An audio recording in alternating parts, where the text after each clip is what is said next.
Pernahkah kalian membayangkan apa yang bisa terjadi dalam sekejap mata di laboratorium IPA? Di balik serunya eksperimen dan penemuan, tersimpan potensi bahaya yang tak terduga.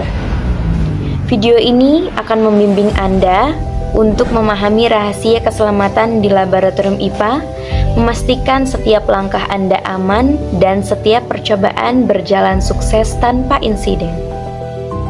Dalam presentasi ini, bersama kami, kelompok 5 mata kuliah pengelolaan laboratorium IPA, program studi pendidikan biologi Universitas Terbuka, kita akan menyelami mengapa pemahaman tentang resiko, aturan, dan praktik aman bukan hanya sekadar kewajiban, tapi kunci utama menuju keberhasilan dan kesehatan Anda di setiap sesi praktikum.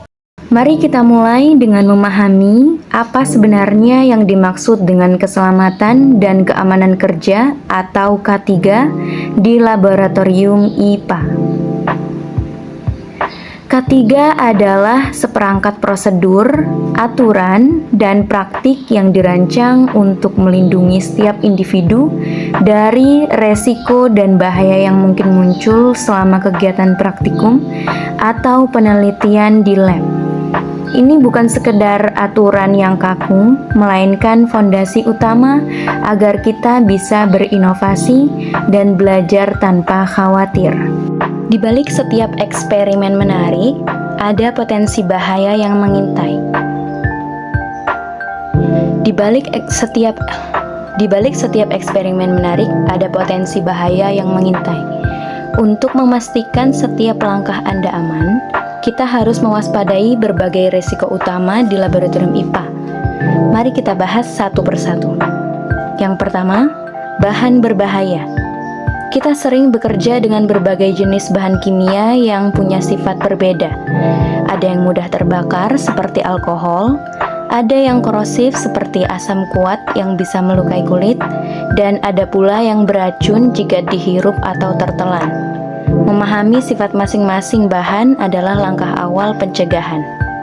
Yang kedua, resiko kecelakaan fisik. Lab juga penuh dengan resiko cedera fisik, misalnya pecahan kaca dari alat yang terjatuh, listrik dari peralatan yang tidak terawat yang bisa menyebabkan sengatan, atau api dari pembakar bunsen yang jika tidak diawasi bisa memicu kebakaran. Yang ketiga, kontaminasi. Di laboratorium ada juga resiko kontaminasi, baik dari bahan kimia yang tumpah atau dari bahan biologis seperti mikroorganisme. Kontaminasi bisa menyebar dan menyebabkan masalah kesehatan atau merusak hasil percobaan jika tidak segera ditangani. Yang terakhir, yaitu kelalaian manusia. Dan yang seringkali menjadi pemicu utama insiden adalah kelalaian manusia. Ini bisa terjadi dalam bentuk seperti tidak mengikuti prosedur keselamatan, misalnya mencampur bahan kimia tanpa tahu reaksinya, atau tidak mengikuti urutan langkah eksperimen yang benar. Kedua, mengabaikan penggunaan APD. Merasa aman tanpa kacamata pengaman atau sarung tangan, padahal bisa mendatangkan bahaya kapan saja. Yang ketiga, kecerobohan dalam menangani bahan kimia, seperti menumpahkan bahan kimia karena tidak fokus atau mengambil cairan dengan mulut. Yang terakhir, kurangnya pengawasan dan disiplin, baik dari pengawas lab maupun dari diri sendiri, yang membuat aturan menjadi longgar dan resiko meningkat. Ingat, keselamatan dimulai dari diri kita sendiri, dari setiap keputusan dan tindakan yang kita ambil di dalam lab. Untuk mencegah insiden dan memastikan lingkungan yang aman, ada rahasia pertama yang harus kita kuasai, yaitu aturan dasar keselamatan. Setelah memahami resiko dan aturan, kita punya perisai pribadi dan juga alat penyelamat kita, yaitu alat pelindung diri atau APD dan peralatan darurat. Penggunaan APD yang tepat dan pemahaman akan peralatan darurat adalah kunci untuk memastikan setiap langkah Anda aman. Penggunaan APD ini bukan pilihan, tapi kewajiban untuk melindungi diri kita dari bahaya yang tak terlihat dan memastikan Anda siap menghadapi situasi darurat.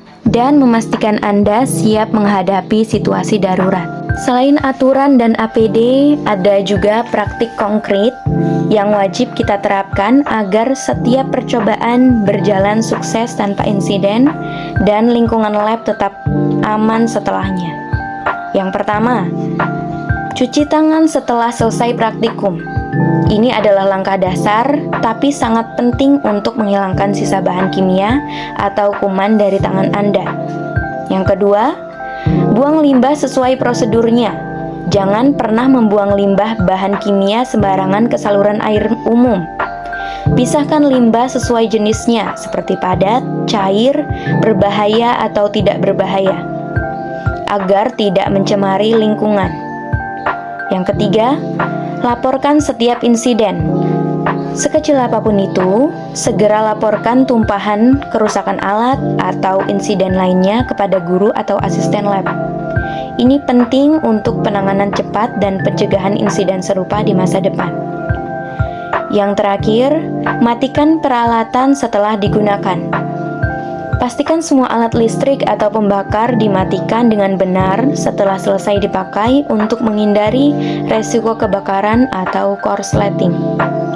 Praktik-praktik ini mungkin terlihat sepele, tapi ini adalah rahasia yang akan membuat Anda menjadi praktikan yang bertanggung jawab dan cerdas. Keselamatan di laboratorium bukan hanya tugas satu orang, melainkan tanggung jawab bersama dari semua pihak. Dengan membangun budaya yang sadar akan keamanan, kita tidak hanya melindungi diri sendiri, tetapi juga menciptakan lingkungan belajar yang kondusif dan saling mendukung dimanapun lab itu berada.